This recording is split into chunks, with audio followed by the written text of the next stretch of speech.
এই একজন ব্যক্তি গেল। আরেকজন ব্যক্তি আছে যে দাড়ি চাচা, মদখোর, মাতাল ব্যক্তি দাঁড়িয়ে রেখেছে, এসে মাশাআল্লাহ ভাই কত চমৎকার তুমি দাঁড়িয়ে রেখেছো, নবী সুন্নাত ফলো করছো, বেশ ভালো, আমি পারি না ভাই, আল্লাহ তোমাকে হিদায়াত করে আমি রাখবো। এই যে লোক বলেছে কি করে, মদখোর, মাতাল, এসে সে আল্লাহ নবী সুন্নাতের প্রতি ভালোবাসা আছে, হৃদয়ে ভালোবাসা আছে, প্রশংসা করছে। কোন ব্যক্তি উত্তম বলেন তো ভাইয়া? মাতাল ব্যক্তি। দ্বিতীয় ব্যক্তি মদখোর, মাতাল। কেন? সে যে গুনাহগার, গুনাহকে গুনাহ স্বীকার করে নিচ্ছে, হারামকে হারাম স্বীকার করে নিচ্ছে, নিজে গুনাহ করছে স্বীকারোক্তি দিচ্ছে, এটা হচ্ছে তার ঈমান আছে, ঈমানের আলামত। আমলগত দিক থেকে সে ফাসিক, সে জালেম, সে ফাসিকি কাজ করছে, নিজে আমল করছে না, কিন্তু সে স্বীকার করছে না এই কাজগুলো করা সুন্নাত, ভালোবাসা আছে। কিন্তু একজন ব্যক্তি নামাজ পড়ছে, তারপরেও যদি ইসলামের কোনো বিধানকে যদি কটূক্তি করে, বাজে মন্তব্য করে, যে ঈমান থেকে সে বেরিয়ে গেছে, নতুন করে কালেমা পড়া মুসলিম হতে হবে। যেমন অজু ভেঙে গেলে যতক্ষণ অজু পুনর্বার না করছেন, নামাজ পড়ে যদি এক কোটি রাখা তবু নামাজ জন্য বাতিল হয়ে যায়, ঠিক একইভাবে ঈমান যদি ভেঙে যায়, যত চেষ্টা করেন না কেন আপনার ঈমান আসবে না কালেমা না পড়া পর্যন্ত। আচ্ছা, আমাদের সমাজে অনেকগুলো সমস্যা আছে, এই সমস্যাগুলো একটা একটা করে ধরে ধরে যদি বলতে যে অনেক সময় লাগবে। তাহলে প্রাথমিক এই দুটো জিনিসকে ঠিক করেন আগে, নিজের পরিবারকে কন্ট্রোল করেন। যদি পরিবার যদি নষ্ট হয়ে যায়, দিনও থাকবে না, দুনিয়াও থাকবে না। থাকবে? কথা বলেন। এখন আপনার স্ত্রী যদি অন্য কোনো জায়গায় প্রেম ভালোবাসায় লিপ্ত হয়ে যায়, আপনি কেমন পুরুষ হলেন? এটা শুধু ধর্মের কথা নয়, এটা আপনার পরিবারের কথা। আমাদের ইন্ডিয়ান রিপোর্ট আর একটা শোনেন, ইন্ডিয়ান রিপোর্টে এক নিউজ পেপারে বলছে যে শতকরা 92% মেয়েদেরকে সেক্সুয়াল হ্যারাসমেন্ট করা হয়। সেক্সুয়াল হ্যারাসমেন্ট মানে একটা মেয়েকে যৌন হয়রানি করা হয়। যৌন হয়রানি মানে আপনার মেয়েটা রাস্তাঘাটে স্কুল কলেজে যাচ্ছে, গোটা জায়গাতে আপনি গার্ড নিয়ে যাচ্ছেন না, মানে আপনার মেয়ের সঙ্গে কেউ খারাপ প্রস্তাব দিয়েছে, আপনার মেয়ে বাসে চলে যাচ্ছিল, কেউ আপনার মেয়ের রাঙে একটু হাত দিয়ে দিয়েছে, কেউ কোমরে একটু হাত দিয়ে দিয়েছে, এটাকে বলা হয় সেক্সুয়াল অ্যাক্ট। জি শুকরিয়া। সেক্সুয়াল হ্যারাসমেন্ট, যৌন হয়রানি। কত পার্সেন্ট হয় যায়? কত পার্সেন্ট মেয়ের সঙ্গে হয়? 92% মেয়ের সঙ্গে ঘটে। মানে এলাকাতে যদি 100টা যদি মেয়ে থাকে, 92% মেয়ের সঙ্গে এই অসামাজিক কাজগুলো ঘটেছে। অবাক করা এটা নয় যে এই কাজগুলো ঘটে, অবাক হচ্ছে এটা, এই মেয়েদেরকে যখন প্রশ্ন করা হয়েছে যে আপনাদের সঙ্গে যে নোংরামি প্রথম হয়েছে আর যাদের সঙ্গে হয়েছে তাদের বয়স 8 থেকে 15 বছরের মধ্যে। কত বছর? আপনি 8 বছরের মেয়েটাকে মনে হচ্ছে ছোট। জি, আপনি বাপ, আপনার মেয়েকে সারা জীবন আপনি যে ছোট মনে হবে, পাড়ার মানুষের কাছে ছোট না। আপনার মেয়ে যদি 60 বছর হয়ে যায়, মেয়ে আপনাকে ছোটই মনে হবে, পাড়ার মানুষের কাছে নয়। যারা সেক্সুয়াল হ্যারাসমেন্ট হয়েছে সে মেয়েরা বলছে তা আমাদের বয়স তখন প্রথম 8 থেকে 15 বছর, কিছু রিপোর্ট হচ্ছে 16 বছরের মধ্যে এই যৌন হয়রানি হয়েছে। মানে আপনার মেয়ে, প্রতি মেয়ে সোনামণি, এত ভালোবাসা থেকে মানুষ করেছেন, ফুলের একটা ছোড়া দিয়ে আপনি আঘাত করেন নাই, কিন্তু আপনার মেয়ের গোপন গোপন সিক্রেট অঙ্গ পতঙ্গ, যৌনতাযুক্ত অঙ্গগুলোতে প্রথম থাবা দিয়েছে, নোংরা থাবা বসিয়েছে, সেটা 8 থেকে 15 বছর বয়সের মধ্যেই। কারা করেছে জানেন? রিপোর্ট বলছে যে মেয়েদের সঙ্গে আচরণ করা হচ্ছে, মেয়েদেরকে প্রশ্ন করছে কারা প্রথম করেছে, এই আচরণ কারা করেছে? তারা উত্তর দিয়ে বলছে নিজের কাজিনের মধ্যে। কাজিন মানে বোঝেন, নিকটীয় রক্তের সম্পর্কের ছেলেরা এই নষ্টামি প্রথম শুরু করে আপনার মেয়ের সঙ্গে, আপনার বোনের সঙ্গে, যার বয়স 8 থেকে 15-16 বছরের মধ্যে। আপনার বোনের সঙ্গে নোংরামি প্রথম করে মামাতো ভাই, খালাতো ভাই, ফুফাতো ভাই, চাচাতো ভাই, দুলা ভাই, স্কুল শিক্ষক, প্রাইভেট টিউটর, এরা প্রথম আপনার মেয়ের সঙ্গে নোংরা খাবারটা তার শরীরে আঘাত নিয়ে এই শ্রেণী মানুষগুলো। এটা কার উপর বললাম বলেন তো ভাইজান? কার বললাম?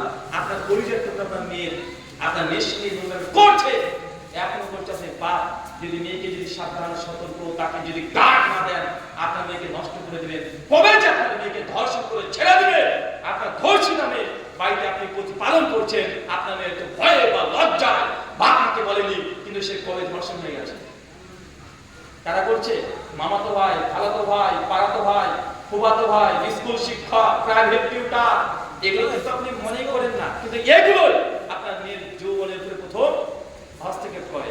আল্লাহ সুবহানাহু ওয়া তাআলা আমাদের পরিবারকে তুমি রক্ষা করে, সকলে বলি আমিন। মহান সত্য আলোচনা হচ্ছে দোয়া। যে কথা বললাম এই কথাগুলোর উপরে আমল করার জন্য আপনাদেরকে অনুরোধ করছি। এই কথাগুলো আমাদের রাগ ঢালের জন্য নয়, নিজের পরিবার যদি না থাকে, ধর্মগুলো পালন করে 5 পয়সা মূল্য নেই, পরিবার নেই তো ধর্ম নেই। আল্লাহ সূরা তাহরিমের 2-3 নম্বর আয়াত 6 নম্বর আয়াতে বলছে প্রথমে খুব আনসাকুম ওয়ালিকুম নারা, প্রথমে নিচে বাঁচো তার পরিবার বর্গকে বাঁচাও। অনেক হাদিস শুনেছেন কেউ যদি নামাজ না পড়ে, আগে মুসলিমকে নামাজ পড়তে হবে, এই হাদিস জানেন না? জানেন না? আল্লাহ বলছে মান তারাকা সালাতান তামাদান ফাকাদ কাফারা, যে ব্যক্তি নামাজ পড়ে না সে ব্যক্তিকে কাফের বলেছে আল্লাহ নবী। মানে আপনার নরেন্দ্র মোদীর মধ্যে পার্থক্য নাই আল্লাহর কাছে, নিজেকে মুসলিম দাবি করতে পারে, তাহলে আল্লাহ নবী বলছে মান তারাকা সালাতা মুতামাদান ফাকাদ কাফারা, যে ব্যক্তি নামাজকে ত্যাগ করেছে এই ব্যক্তি আল্লাহর খাতায় কাফের। সেই মুসলিমকে তাহলে ইমান হাদিস নাম শিখতে পারেন। আপনি যে মুসলিম জোর করে দাবি করতে পারেন, কিচ্ছু করার নেই, গায়ের জোর আছে, ক্ষমতার বল আছে, টাকা পয়সা আছে, মুসলিম দাবি করতে পারেন, কিন্তু আল্লাহর খাতায় মুসলিম নামটা আপনার কাটা হয়ে গেছে, কপে পড়ে গেছে, দাবি করছেন আপনি মুসলিম, আল্লাহর খাতায় মুসলিম না। আচ্ছা, আপনি তো এই হাদিস বারবার শুনেছেন, কেউ যদি জেনে যে 1 টাকা সুদ খায় মায়ের সঙ্গে 36 বার জেনে বলে যত পাপ হয়, আপনি একাই তত পাপ করছেন। এই হাদিস জানা আছে না নাই? কি খেলে বলেন তো? 1 টাকা সুদ খেলে কতবার মায়ের সঙ্গে জেনা করা হয়? জেনা মানে বুঝেন? হ্যাঁ, মানে সহবাস করলে, ব্যভিচার করলে, ধর্ষণ করলে, 1 টাকা কেউ যদি জানা বোঝার পর যদি সুদ খায়, 36 বার জেনা করলে যে পাপ, যে গুনাহ, আল্লাহ তার আমলে সেই গুনাহ লিখে দেয়। এরপরে যদি আপনার বাড়িতে বন্ধন লোন থাকে তা আমার কি? এই হাদিস তো আপনি জানেন, এই হাদিস আপনি বারবার শুনেছেন, শুনে আপনার রাগ হতে পারে। আমি আগে বলেছি আমার প্রতি রাগ করে 5 পয়সা লাভ নেই, যদি রাগ যদি মেটাতে হয়। এখন চলছে 1 লক্ষ টাকা খরচ করে ওমরা করতে চলে যান, সৌদি আরবে চলে যান, মদিনায় চলে যাবেন, দেখবেন কবর আছে আল্লাহ নবীর, কবরের কাছে গিয়ে আল্লাহ নবীকে বারবার চিৎকার করে বলেন, এই নবী আপনি কেন বলেছেন 1 টাকা সুদ খেলে, বন্ধন লোন দিলে মায়ের সঙ্গে জেনা করা হয়, কেন বলেছেন? এবার নবীকে বলেন কবর আছে ওখানে, ওইখানে গিয়ে এই অভিযোগ করতে হবে। আমাদেরকে কোনো 5 পয়সা লাভ নাই, লাভ আছে? কথা বলেন, এই কথা তো তাহার, আমাকে বলে লাভ নেই। আপনি রেগে যান, রেগে গা কসকস করুন, আগুন ধরে যাক শরীরে, যায় আসে না। এই কথা হলো আল্লাহর নবী। রাগ করতে হলে মদিনা থেকে রাগ ঝেড়ে আসতে হবে। আমরা তো তার ওয়ারিস হিসাবে এসেছি। আল্লাহর নবী বলছেন আল উলামা ওয়ারাসাতুল আম্বিয়া, আলেম উলামারা হচ্ছে নবীদের ওয়ারিস। কিসের ওয়ারিস? জমির না, আল ইলম। নবী যে কথা বলেছে এই কথা প্রচার করবে, এগুলো হচ্ছে তাদের ওয়ারিসের কাজ। আমরা সেই কাজ করছি। আপনি রেগে গিয়ে যা ইচ্ছা তাই করতে পারেন, কিন্তু রাগাটা আপনার জায়েজ হবে না। এই রাগটি যদি হয় নবীর উপরে রাগতে হবে। আল্লাহ সুবহানাহু ওয়া তাআলা আমাদের প্রত্যেককে এই কথাগুলো বোঝার তৌফিক দান করো, সকলে পড়ি আমিন। আমাদের মধ্যে যাদের এখনো হালাল উপার্জন করতে পারি না, আল্লাহ সুবহানাহু ওয়া তাআলা তুমি আর-রাজ্জাক, তুমি রিজিক দাতা, আমাদের প্রত্যেককে হালাল উপার্জন দিয়ে পূর্ণ করে দাও, সকলে পড়ি আমিন। আমাদের মধ্যে যারা অসুস্থ আছে আল্লাহ সুবহানাহু ওয়া তাআলা তুমি আর-শাফি, তুমি সুস্থতা দানকারী, আমাদের প্রত্যেককে তুমি শিফায়ে কুল্লিয়া, তাদের সুস্থতা দান করো, সকলে পড়ি আমিন। আমাদের মধ্যে যারা এখনো হালাল উপার্জন করতে পারি না আল্লাহ, এবং আমরা যারা ঋণগ্রস্ত, ঋণের বোঝা আমাদের কাঁধের উপরে যাদের আছে, তুমি আমাদের ঋণের আযাব আমাদের উপর থেকে তুমি তুলে নাও, সকলে পড়ি আমিন। এই বলে আজকের মতো আলোচনা শেষ করলাম। ওয়া মা আলাইনা ইল্লাল বালাগ, সুবহানাকাল্লাহুম্মা ওয়া বিহামদিকা ওয়া আশহাদু আল্লা ইলাহা ইল্লা আনতা আস্তাগফিরুকা ওয়া আতুবু ইলাইক। আসসালামু আলাইকুম ওয়া রাহমাতুল্লাহ।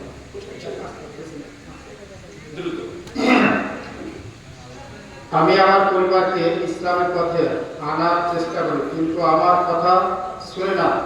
ওরা যদি কোনো পাপ করে ওর পাপ আমাকে দিতে হবে। সহিহ বুখারী 2258 নম্বর হাদিস, আল্লাহ নবী বলেছেন আদ-দায়ুস লা ইয়াদখুলুল জান্নাহ, যে ব্যক্তি দায়ুস সে জান্নাতে যাবে না। দায়ুস কে? যার সামর্থ্য আছে, পরিবারের নোংরামি চলছে, কিন্তু নোংরামিকে আটকায় না। কেমন? বাড়ির আপনি গার্জেন বা আপনার স্বামী, আপনার বাড়িতে যখন তখন যে কোনো পরিবার থেকে যে কোনো বেটা ছেলে ঢুকে যায়, আপনার স্ত্রী বসে রান্না করছে, বসে গল্প করতে শুরু করে দেয়, আপনি স্বামী হওয়ার পর বাধা দেন না, বলেন না যে তুমি পর্দা করো, এই ভাই এই ভিতরে আপনি যখন তখন আসবেন না। আপনি হচ্ছে দায়ুস, যে সামর্থ্য আছে তারপরেও আপনার স্ত্রী, আপনার মেয়ে, আপনার বোনের সঙ্গে, আপনার মেয়ের সঙ্গে অবাধে মেলামেশা করছে, আপনার বাড়ির মধ্যে এসে সবকিছু করছে, আপনাকে আরো সাথে বলা দায়ুস। আর আল্লাহ বলছে দায়ুস লা ইয়াদখুলুল জান্নাহ, এই কখনো জান্নাতে যাবে না। 4 বার হজ বলুন না, বুঝলেন না? শেষ কথা বুঝতে পারলেন না ভাইজান? মানে 4 বার হজ করেছেন, 20 লক্ষ টাকা খরচ করে, কিন্তু আপনি ডায়াবেটিস, আপনি জান্নাত যাবেন না। এটা আল্লাহ নবীর কথা। প্রত্যেক বছরে বছরে গরু কুরবানি করেছেন, ভাগান না, গোটাটা দিয়েছেন, জান্নাতে যাবেন না, জাহান্নামে যেতে হবে আগে। লাখ লাখ কোটি কোটি বছর জাহান্নামে আপনি দগ্ধ হবেন, দাও দাও করে আপনাকে জ্বালানো হবে। আল্লাহ তারপরে যদি একটু রহম দিলে হয়, আপনাকে শাফাত করে আপনাকে আল্লাহ জান্নাতে দিতে পারে। তারপরে কিন্তু আপনি যখন জান্নাতে প্রবেশ করবেন, আপনি দায়িত্ব হিসেবে জান্নাতে প্রবেশ করেছেন, আর জান্নাতি ব্যক্তি আপনাকে দেখে বলবে, দেখো দেখো দেখো, এই জাহান্নামী আল্লাহকে দয়া করে জান্নাতে দিয়েছে, এই জাহান্নামী। সবাই আপনাকে জান্নাত জাহান্নামী বলে ডাকবে। 2 নাম্বার, আপনি চেষ্টা করেন, স্ত্রীকে কন্ট্রোল করার চেষ্টা করছেন, মেয়েকে কন্ট্রোল করার চেষ্টা করছেন, বউকে কন্ট্রোল করার চেষ্টা করছেন, তারা শুনছে না, বাধ্য করছেন, শুনছে না, বা আপনার ক্ষমতার বাইরে চলে গেছে, পারছেন না, তাহলে আপনি দায়িত্বের অন্তর্ভুক্ত না। যদি আপনার ডিউটি যথাযথ পালন করেন, আপনি দায়িত্বের অন্তর্ভুক্ত না। আল্লাহর কাছে আপনি মাফ পেয়ে যাবেন, তওবা ইস্তিগফার করলে মাফ পেয়ে যাবেন। কিন্তু আপনি কখনো কোনো কিছু বলেনই না। বড় ভাইয়ের বউর সঙ্গে ছোট ভাই দিব্যি গল্প করছে রাতে 11টা মধ্যে, ভাবি কি রসের গল্প, ভাবি মানে অর্ধেক, ভাইয়ের গোটা আর আমার চুপুরের অংশ, ভাবি এটা। আচ্ছা না ভাইজান, ভাবি আর দেওরের সম্পর্ক মনে হচ্ছে যে কি না কি অর্ধেক 50-50 হয়ে গেছে, একদম 20-20 ম্যাচের মতো চলছে। মানে যখন তখন যা ইচ্ছা ভাবির সঙ্গে গল্প করছে। আল্লাহ নবী বলছেন ভাবির সঙ্গে দেবরের সম্পর্ক হবে মৃত্যু। কি বলেন তো? মৃত্যু। কারণ সবচেয়ে নোংরামি ভাবির সঙ্গে দেবরের ভাই। নোংরামি, যৌনতা, বাজে ভাবে স্পর্শ করা, বাজে প্রস্তাব দেওয়া, অশালীন ব্যবহার করা ভাবির সঙ্গে দেবরেরই হয়। এই জন্য আল্লাহ নবী বলছেন দেবর আর ভাবির সম্পর্কে মৃত্যু। মানে দেবরকে যদি ভাবি দূর থেকে একবার দেখে নাই, যে মাথায় কাপড় নেই ভাবি, আর দেবর দেখে নিয়েছে, মেয়েটাকে দৌড় ঘরে মধ্যে ঢুকে পড়তে হবে, আর কেউ রাস্তায় ছিল, আল্লাহ দেখে নিয়েছে। এটা হচ্ছে ভাবির বৈশিষ্ট্য। আর আপনার ভাবি, আপনার স্ত্রী কি করে? দেবর তো আয় আয় কোলে আয়, কোলে দিয়ে বসে আছে, দেওয়ালের বয়স কমপক্ষে এখন 21 বছর। আচ্ছা না ভাইজান? শয়তানি, বুঝতে পারবেন। এখন হাসি ঠাট্টার জন্য বলছি না, বুঝতে পারেন। আল্লাহ নবীকে চ্যালেঞ্জ করছেন, নবীকে চ্যালেঞ্জ করে নবীকে মহব্বত করে দাবি করছেন যে না, নবীকে চ্যালেঞ্জ করা হচ্ছে নবীর আদর্শকে। শুকরিয়া। ইউটিউবে কোনো জালসার ভিডিও ছেড়ে টাকা উপার্জন করা যাবে কি? কারণ জালসার ভিডিও দেখতে দেখতে খারাপ অ্যাড চলে আসে। সোশ্যাল মিডিয়াকে ব্যবহার করে ইউটিউব ভিডিও বা ফেসবুক ভিডিও, ইনস্টাগ্রাম ভিডিও বা টুইটার ভিডিও, যে কোনো সোশ্যাল মিডিয়ার প্ল্যাটফর্মে ইসলামী এই ওয়াজ মাহফিলগুলো দিচ্ছেন, মানুষ দেখছে, তার বিনিময়ে আপনি কিছু মাসিক টাকা দিচ্ছে ইউটিউব কোম্পানি। এই টাকাগুলো বৈধ হবে না অবৈধ হবে? মনে রাখবেন, ইউটিউবে আমার যখন বক্তব্য চলছে, এই বক্তব্য কেউ যদি দেখে, তাহলে যে ইউটিউব আপনাকে টাকা দেবে এমনটা শর্ত নাই। ইউটিউব টাকা দেয় আপনাকে অ্যাডসেন্সের কারণে। কিসের কারণে? অ্যাডসেন্স মানে আপনার বক্তব্য চালাচ্ছেন একটা, আপনি মনিটাইজেশন অন করে রেখে দিয়েছেন, অ্যাডসেন্স ওপেন করে রেখে দিয়েছেন, আমার বক্তব্য শুনতে শুনতে একটা অ্যাড চলে এসেছে, এই যে অ্যাডটা মাঝে চলছে, এই অ্যাড যতক্ষণ চলবে আপনার পেজে টাকা তত বেশি পরিমাণে যাবে। যত বেশি ওয়াচিং টাইম হবে অ্যাডের, তত বেশি আপনাকে ডলার দেবে। তার মানে আপনাকে টাকা কেন দিল? আমার বক্তব্য শোনার কারণে না অ্যাড দেখার কারণে? অ্যাড দেখার কারণে। এখন অ্যাড যদি হালাল হয়, ইনকাম হালাল। অ্যাড যদি হারাম প্রোডাক্টের হয়, ইনকাম হারাম। এখন আপনি শুনছেন শেখ আব্দুর রাজ্জাক বিন ইউসুফ, বাংলাদেশের বক্তা, উনি বলছেন কাপুরুষের বাচ্চা কাপুরুষ, আপনার এখন হাঁটছোটা, আপনার মেয়েটা হিন্দু মেয়ে নয়, উলঙ্গ অবস্থা হাসছে, আপনার মেয়েটা হিন্দু মেয়ে নয়। এই কথা বলতে বলতে একটা ভিডিও চলে এসেছে, ক্যাটরিনা কাইফ লাইফ বয় সাবান বিক্রি করতে আসছে অর্ধলোক অবস্থায়। আসে না ভাই? মানে শেখ আব্দুর রাজ্জাক বিন ইউসুফ বক্তব্য বলছে পর্দা নিয়ে, যে বেপর্দা চলা যাবে না, বেপর্দা হলে জাহান্নামে যাবে, এই কথা বলছে। ওর মধ্যে চলে আসছে এই কোন নায়িকা চলেছে রচনা ব্যানার্জি, এসে ওই ধরেন ও সার্ভিসের সার বিক্রি করে চলে গেল। এখন সে অর্ধলোক অবস্থায় আসছে, মদের আর চলে আসছে, হারাম প্রোডাক্টের আর চলে আসছে। তাই যে প্লেসখানে হারাম, ওই অ্যাডসেন্স দেখে যদি টাকা দেয়, ইনকাম সম্পূর্ণ হারাম। আর যদি হালাল হয়, হালাল। তো এই ইউটিউব যেগুলো আছে, এইগুলো আপনি কন্ট্রোল করতে পারবেন না। আপনি যদি মনে করেন যে না আমি কিছু প্রোডাক্ট সিলেক্ট করে দেবো, পারবেন না। কেন? এক এক দেশের এক এক রকমের প্রোডাক্ট। ইন্ডিয়া থেকে যারা ইউটিউব মনিটাইজেশন অন করেছেন, ইউটিউব যখন আপনি ইন্ডিয়া থেকে দেখছেন তখন ইন্ডিয়ান প্রোডাক্ট অ্যাড করবে, অ্যাড দেবে। যখন আপনি চলে যাবেন আমেরিকাতে, এই ভিডিও যদি আমেরিকাতে বসে কেউ দেখে তো আমেরিকার লোকাল অ্যাডগুলো দেবে, ইন্ডিয়ান অ্যাড তখন দেখাবে না। কথা বুঝতে পারছেন? তাই এই অ্যাডসেন্স আজকের তারিখ 22 তারিখ নাকি 21শে জুন 2024 জুমাবার রাত্রি করে 11:15 পর্যন্ত ইউটিউব যে শর্ত দিয়েছে এই শর্তে টাকা উপার্জন করা হালাল নয়। পরবর্তী সময় যদি ইউটিউব তাদের সেন্স চেঞ্জ করে, তাদের যদি রেগুলেশন যদি চেঞ্জ করে, ভবিষ্যতে হয়তো পরিবর্তন হতে পারে। কেন? এখন মধ্যে যে শর্ত দিয়েছে এই শর্তে টাকা উপার্জন হালাল হবে না। যদি হালাল হতো তাহলে আপনার সবচেয়ে বেশি লাভ হতো। আমার ফেসবুকে লাগভাগ এখন প্রায় 7 লক্ষ ফলোয়ার আছে। আমার 3টে ইউটিউব চ্যানেল আছে নিজস্ব, প্রায় সবগুলো মিলে করতে গেলে ধরে রাখেন যে ইউটিউব চ্যানেলে আরো 7 লক্ষ আছে। আর আমার মনে হয় ফেসবুক প্রোফাইলে কতগুলো আছে নিজেই জানি না, পেজ কতগুলো চলে, গ্রুপ চলে কতগুলো, এটা আমার জানা নাই কতগুলো চলছে। আমার বাড়িতে রীতিমতো আমার পুরো একদম পুরো ক্যামেরা সেটআপ একদম রেডি করা থাকে সব সময়। তো আমি যদি মনে করি যে আপনাদের এখানে প্রোগ্রাম করতে এসেছি, কতজন লোক এসেছেন? মাত্র 1000 বুঝবে না। এই যে 1 ঘন্টা আলোচনা করলাম, 4 ঘন্টা ধরে রাস্তাতে আমি এসেছি, আবার যাবো 8 ঘন্টা, বক্তব্য দিতে প্রায় 1-1.5 ঘন্টা, কত হলো 10 ঘন্টা সময় ব্যয় করে 1000 মানুষের জুটে নিই। আমি যদি বাইরে থেকে যদি সুরিজাসে লাইভে যদি একবার চলে আসতাম ফেসবুক থেকে, আলহামদুলিল্লাহ এর সাথে 1 গুণ নয়, 10 গুণ নয়, 100 গুণ নয়, 1000 মানুষ বেশি পেতাম।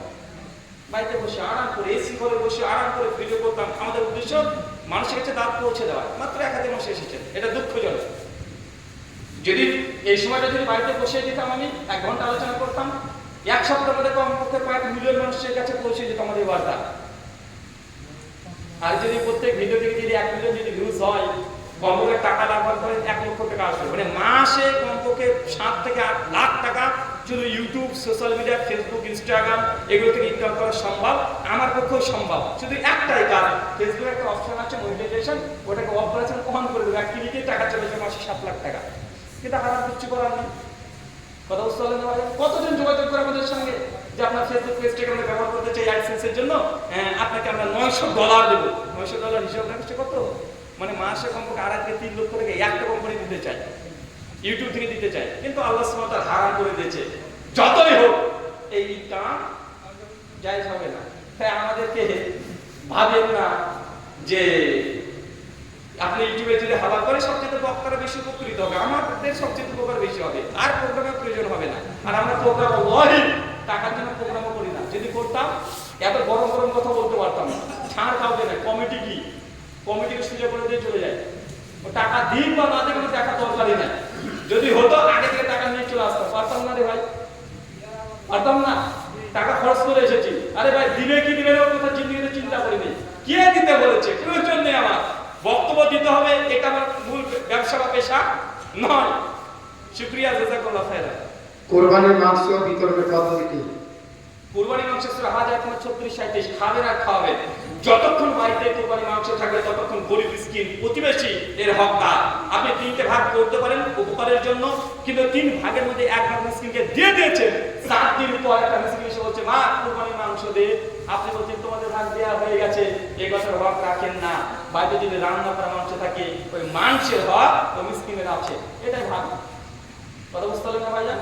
যতক্ষণ বাড়িতে থাকবে আপনি নিজের হক, ফকির মিসকিনের হক যতদিন থাকবে, 1 দিন 2 দিন 10 দিন 1 বছর যদি থাকে, 1 বছর পরে 1 পিস যদি থাকে, ওই 1 পিসের মধ্যেও মিসকিনের হক আছে। পাপ থেকে তুলে দিয়ে দিতে হবে। এটা ইসলাম। শুকরিয়া। এমবিবিএস বা বিএড কোর্স করার জন্য মাইনরিটি লোন নেওয়া যাবে কি?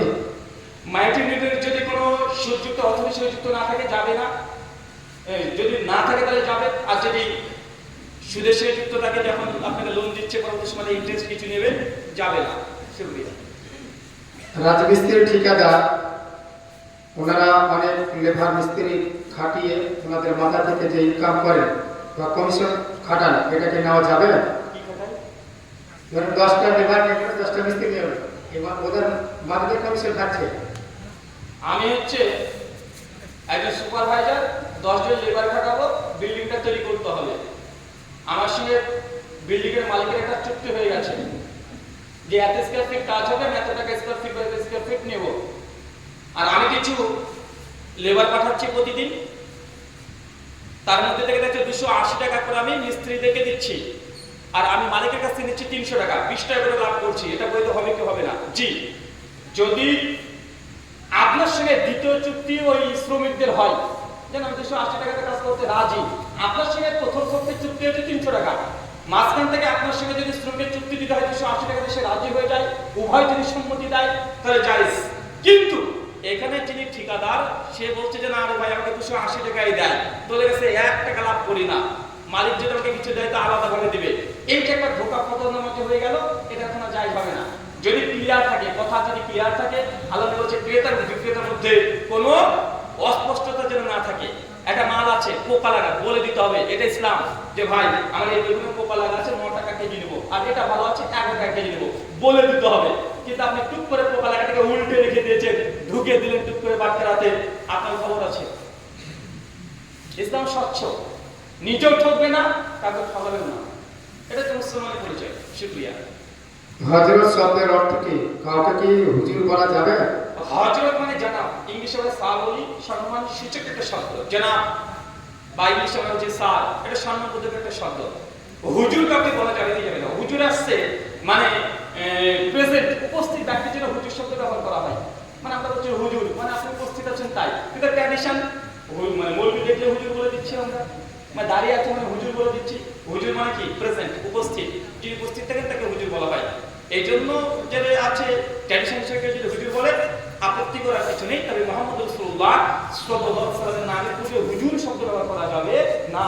কেন? বদ আকীদার মানুষরা নবীকে হুজুর এই জন্যই বলে যে নবীকে তারা সবসময় হাজির নাজির মনে করে, এই জন্য হুজুর তার ব্যবহার করে। এই শব্দ বলা যাবে না। যে সামনে আছে তাকে হুজুর বলে, যিনি প্রেজেন্ট আছে। যিনি এখানে প্রেজেন্ট নেই, আপনি বলছেন হুজুর ডাক্তার জাকির নাই, না তাকাতে পারবেন না, যাকে এখানে প্রেজেন্ট নাই, যারা আছে তাদের জন্য করতে পারবেন। শুকরিয়া, জাযাকাল্লাহু খাইরান, বারাকাল্লাহু ফিকুম, ওয়া মা আলাইনা ইল্লাল বালাগ। আসসালামু আলাইকুম ওয়া রাহমাতুল্লাহি ওয়া বারাকাতুহু। আপনারা নিজ নিজ জায়গায় আপনারা চলে যাবেন।